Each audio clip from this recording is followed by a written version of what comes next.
चलिए देखते हैं आज का हमारा विषय है हार्ट इम्यूनिटी।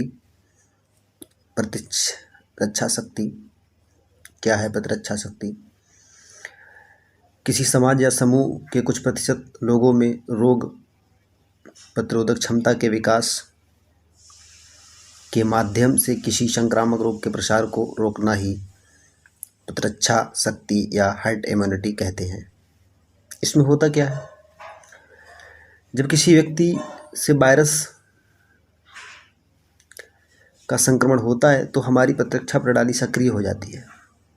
एक बार संक्रमण के बाद हमारा प्रतिरक्षा तंत्र इन वायरसों की पहचान कर लेता है और इसके बाद कभी भी भविष्य में शरीर की सुरक्षा को लेकर इनकी पहचान को याद रखता है। अगली बार जब भी वायरस शरीर को संक्रमित करता है तो ये हमारी प्रतिरक्षा शक्ति या प्रतिरक्षा प्रणाली सक्रिय हो जाती है, वायरस को आसानी से पहचान लेती है और उस वायरस को शरीर के संक्रमण से रोकती है, शरीर को संक्रमित होने से रोक लेती है, वायरस को मार देती है। इसे हम कहते हैं हार्ट इम्यूनिटी सिस्टम इस प्रकार से काम करता है। जब एक व्यक्ति जो वायरस से संक्रमित है या इस रोग से ठीक हो चुका है, उस व्यक्ति में पुनः अगली बार संक्रमित होने की संभावना बहुत कम और कम से कम कई महीनों या कई वर्षों तक ना होने की संभावना होती है।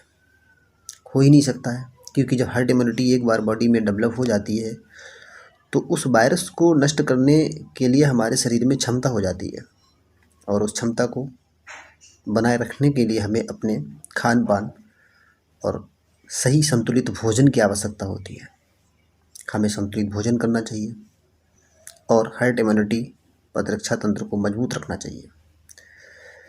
इसी प्रकार जैसे जैसे संक्रमण समुदाय में फैलता है, संक्रामक लोगों की संख्या लगातार कम होती जाती है, क्योंकि समुदाय के लोगों ने संक्रमण की बढ़ती संख्या के कारण पहले ही प्रतिरक्षा शक्ति प्राप्त कर ली होती है। इसे भी हार्ट इम्यूनिटी कहा जाता है। हार्ट इम्यूनिटी एक समुदाय में जो प्रतिरक्षा तंत्र डेवलप होता है उसे हम सामुदायिक या ग्रुप हार्ट इम्यूनिटी कहते हैं। ग्रुप हार्ट इम्यूनिटी में क्या है? एक समुदाय के लोग उस वायरस को लेकर के सचेत होते हैं, उनके दिमाग में, उनके ब्रेन में उस वायरस को लेकर के सक्रियता बढ़ती है और सक्रियता बढ़ने के साथ साथ में बॉडी में प्रतिरक्षा तंत्र भी मजबूत हो जाता है, सक्रिय हो जाता है और संक्रमण की स्थिति में वो ऑलरेडी उस वायरस से लड़ने में सक्षम होता है। तो इसे भी हम हार्ट इम्यूनिटी की कार्यप्रणाली कहेंगे। इसके साथ साथ में हार्ट इम्यूनिटी को वैक्सीन के साथ में भी हम संबंध स्थापित करते हैं, जानते हैं। यदि हम किसी वैक्सीन को डेवलप कर लेते हैं किसी वायरस को नष्ट करने के लिए और हम उस बॉडी में या शरीर में हम वैक्सीन को देते हैं या शरीर को वैक्सीन देते हैं तो वायरस से लड़ने में हमारा शरीर जल्दी सक्रिय हो जाता है और वायरस के संक्रमण को रोक देता है। तो इसे भी हम हार्ट इम्यूनिटी कहेंगे, क्योंकि भारत सरकार ने पोलियो के उन्मूलन में हार्ट इम्यूनिटी को डेवलप करने के लिए वैक्सीन का प्रयोग किया और उसमें सफलता पाई। क्योंकि एक समुदाय में हम पहले से ही हार्ट इम्यूनिटी को अगर डेवलप कर देते हैं तो संक्रमण बढ़ने के या संक्रमित लोगों की संख्या बढ़ने के चांस बहुत कम हो जाते हैं। यहाँ ध्यान ये बात यह है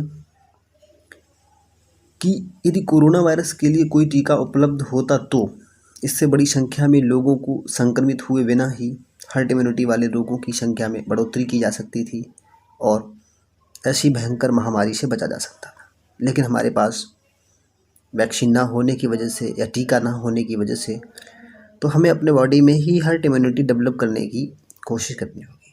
दूसरी चीज़, जिस व्यक्ति ने वायरस के संक्रमण से लड़के अपने आप को सुरक्षित रखा है, उसका प्रतिरक्षा तंत्र बहुत मजबूत हो चुका होता है। उसके द्वारा किसी व्यक्ति को यदि संक्रमित होता है कोई व्यक्ति तो उसमें भी हार्ट इम्यूनिटी डेवलप होने के ज़्यादा चांस होते हैं। दूसरी बात, हार्ट इम्यूनिटी से यदि कोई व्यक्ति संक्रमित है वायरस से, हार्ट इम्यूनिटी उसके अंदर डेवलप नहीं हो पाई है या तो वो धीरे धीरे डेवलप कर लेता है या उसकी मृत्यु हो जाती है। समुदाय से संक्रामक रोगों का जो विनाश होता है या समाप्ति होती है या उनसे निजात मिलती है, तो या तो संक्रमित लोगों की मौत हो जाती है या उसमें से अधिकतर लोग ठीक हो जाते हैं और धीरे धीरे थोड़े ही समय में हमें महामारी से छूट मिल जाती है, छुटकारा प्राप्त हो जाता है। इस प्रकार से हम हर्ड इम्यूनिटी डेवलप करके भी महामारी से बच सकते हैं। इसके लिए हमें शांति और हिम्मत की बहुत ज़रूरत पड़ती है।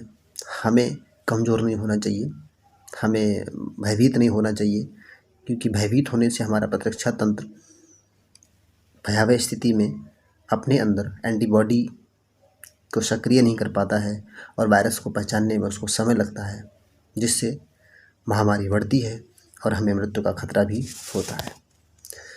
चलिए ठीक है, आज के लिए इतना ही काफ़ी है।